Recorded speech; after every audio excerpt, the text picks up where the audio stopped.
Hi, I'm Mark from Fishing Industry Services in New Zealand. We're the Australasian distributor for Searchmaster Searchlights.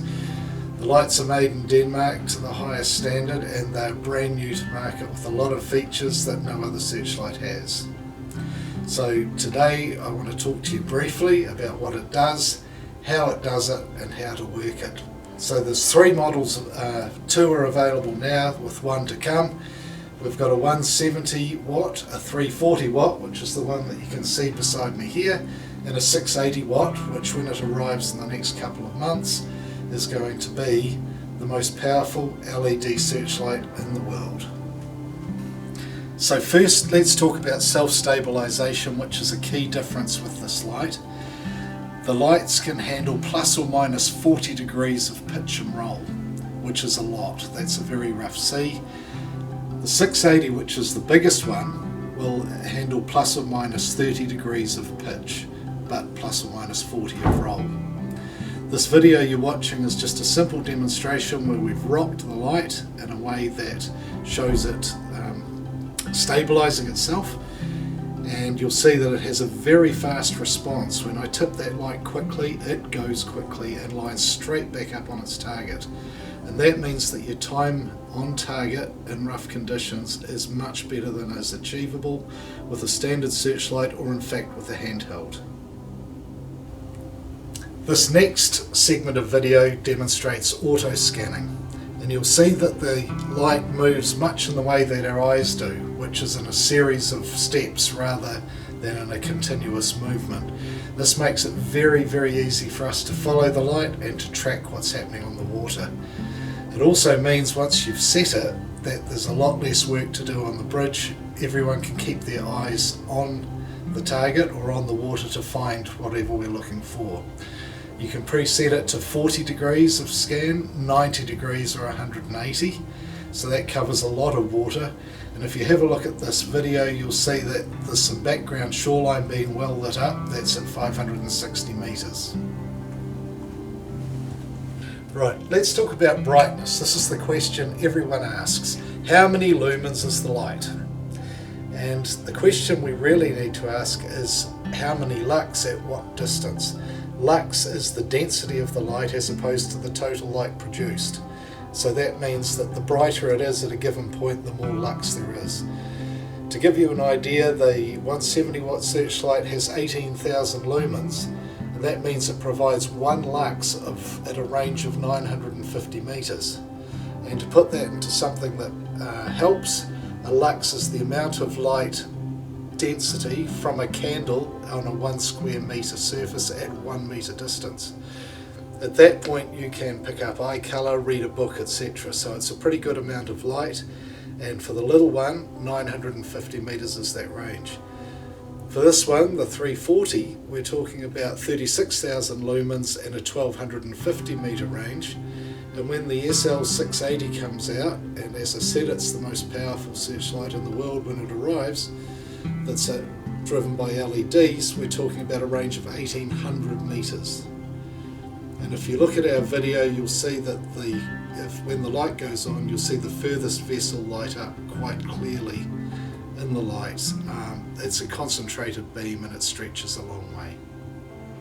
So now let's look at the different target types that we can track. The first thing that we need to look at is manual control, where we control exactly where the searchlight points. And that's simply a matter of having a good hold on the joystick, and we can move it to the left, we can move it to the right, or further away, or closer. Okay, so that's very simple, and anyone can pick that up momentarily. So there's no problem to use that. Then we get on to the type of automatic targets that we can do.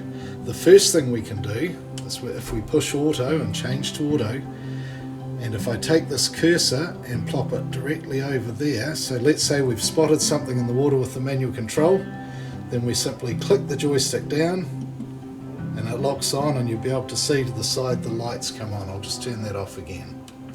Now that will now stay locked onto that point no matter where we take our boat. That searchlight is locked onto that GPS point on the surface of the sea. Now we've put on a computer simulation showing various types of target on the screen. Anything that you can see on here that's red is an AIS target, and anything blue, such as this one out here, is a radar target. As far as radar targets go, we've got TTM targets, which are the blue ones, and if we had any, we could also have a TLL target, but at this point on this particular screen we don't have any. If I see something of interest, I simply move my cursor to the vessel that concerns me, hit it and turn it on, and it's turned around. As you can see, I'll just turn the light off again. But now it's going to track that target no matter where it goes and where we go. That makes absolutely no difference to how things are working. We can pick another target and move to that. And the searchlight will go around and it will pick up and hold on that target. We'll turn the light off again. So in essence, in terms of radar targets or AIS targets, that's how it works. It's that simple. It does not require any particular depth of training, it's simply a little bit of familiarity with the system. Okay, you can see now that we've got a signal, and if we have a look at the screen we see there's a life ring. We've got an alarm has gone off, and that means, I'll just turn it off, that means that there's someone in the water. There's an AIS personal alarm beacon has been activated, and if we move up here to this one we can hit it, lock onto it, and the light will go around and stick to it. It was already tracking onto this one all by itself, and that's really what's meant to happen. When the light is on and it gets an alarm of that type, it turns on, it points directly at the life ring target, and it stays on them until such time as you pick them up. That means you can either turn your vessel in or launch another boat and go and get them. And this is part of the life-saving part of our searchlight. And again, it stays on that distressed person until such time as you've picked it up. It doesn't matter how the boat moves and it doesn't matter how they move. We've tested it in New Zealand and it works. So a quick explanation of how the searchlight works. It's got a built-in gyroscope, a built-in accelerometer, exactly the same or nearly the same as the one in your cell phone. The LED panels that you see in there are balanced to hang vertically, so the minimum amount of energy is used to turn them, to move them. Very high-end bearings, fans, etc. in there. It's designed to last a long time, and we're hopefully talking decades. The total cost of ownership of a unit like this should be extremely low. The servicing requirements are minimal, and that's because, of course, everything is contained within the light itself. We'll just do a quick demo of how it moves, and then we'll look at some other little things about it. Okay, so just a quick demonstration. If we turn the joystick to the left, the light turns to the left. Push it to the right, the light turns to the right. And, of course, if we push it up, the light turns up quite a long way, and if we pull it down, it does the same thing, and will point all the way down.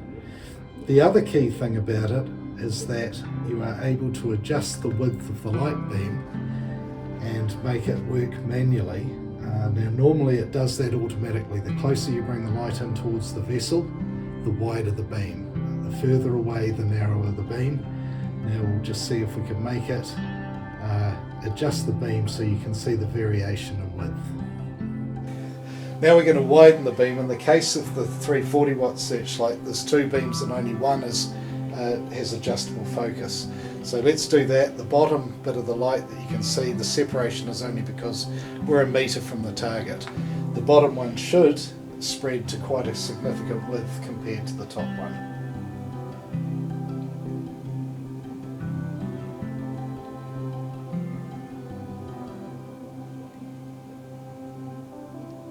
see it's getting quite a bit wider now, and that makes it a good work light close to the boat.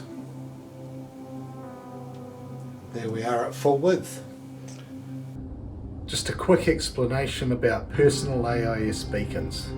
This is an example of one that's used by a fishing company in New Zealand, and when it's set off, it sets off an AIS alarm, and that is transmitted by radio to vessels in the vicinity. It should also be picked up by any overhead satellites that do AIS and sent to rescue services. So two things are happening. But the most important one from our point of view is that our light is tracking this particular device while that person is in the water. So that's it for now. There's going to be a lot more questions, and if you've got any questions, get in touch with us. The details come up after this. I guess what I'd like to say to you is that if you've got a new vessel, be prepared to put a searchlight on it now. It's still going to be cheaper than retrofitting. If you need one of these on a boat now, get it done.